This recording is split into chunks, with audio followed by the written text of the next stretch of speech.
Sœur Mariette est une grande admiratrice de Jeanne Mance, la cofondatrice de Montréal. Elle connaît son histoire, elle a lu toute sa correspondance.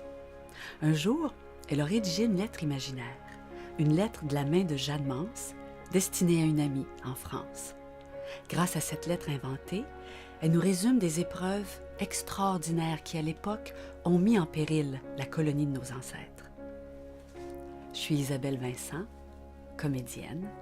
C'est avec un immense plaisir que je vais vous lire cette lettre qui concerne une période cruciale de notre histoire.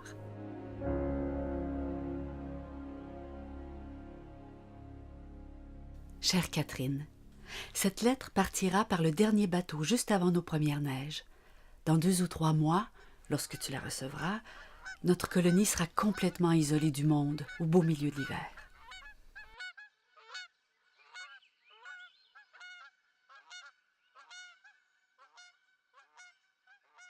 Ce soir, je profite d'un rare moment d'accalmie pour t'écrire. Dans quelques jours, je vais avoir 50 ans. Tu t'imagines bien que ça ne m'enchante pas. Ma vie passe si vite. J'ai l'impression de la commencer et ça fait déjà 14 ans que nous avons fondé Montréal et tout reste à faire. Je manque toujours de temps et de moyens. Ici, les dernières années ont été très éprouvantes pour les habitants. Comme tu sais, je reçois des dons charitables, entre autres de Madame de Bullion. Mais la fondation du premier hôpital est loin de couvrir tous nos besoins. Le bâtiment est trop modeste. Nous avons 6 lits pour les hommes et 2 pour les femmes.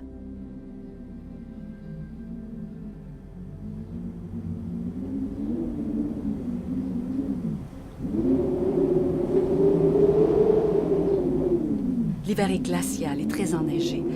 L'an dernier, on a recensé plus de 200 brèches dans nos murs. Elles sont exposées aux 4 vents, si bien que le matin, il faut parfois pelleter la neige à l'extérieur de nos chambres. Durant les grands froids, les chevilles de la charpente craquent de partout. Et imagine-toi, il arrive même que l'eau des pichets soit gelée.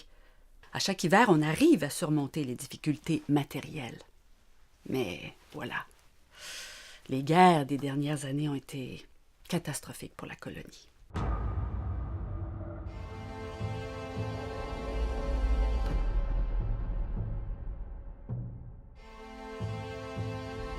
D'abord, les Iroquois ont vaincu les Hurons, mais par la suite, notre tour est venu. Rares étaient les jours sans alerte. Comment ne pas devenir fataliste? On était encerclés, ils approchaient de nos maisons, les blessés s'entassaient de plus en plus et notre petit hôpital débordait. Te dire à quel point mes techniques de soins acquises durant la guerre de 30 ans m'ont été utiles. Devant un si grand danger, le gouverneur a ordonné que tous les habitants évacuent leur demeure et se réfugient dans le fort. Une garnison a été installée dans l'hôpital. Les soldats ont percé des meurtrières et ont disposé des canons aux fenêtres des 2 étages. La chapelle servait de magasin d'artillerie. Mon ami, nous étions au désespoir. On ne voyait plus comment sauver la colonie.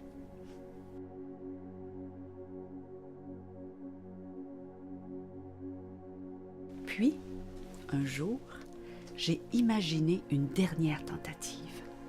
J'avais en France un don de 22 000 livres en réserve pour notre hôpital Hôtel-Dieu. Il était devenu absurde de vouloir améliorer l'hôpital si Montréal disparaissait. Devant l'impasse, j'ai pensé que ce don pourrait servir à recruter en France des hommes pour nous défendre. Le sieur de Maisonneuve était d'accord. Il est donc parti et revenu avec une 100aine d'hommes prêts à nous protéger. Enfin, l'espoir renaissait.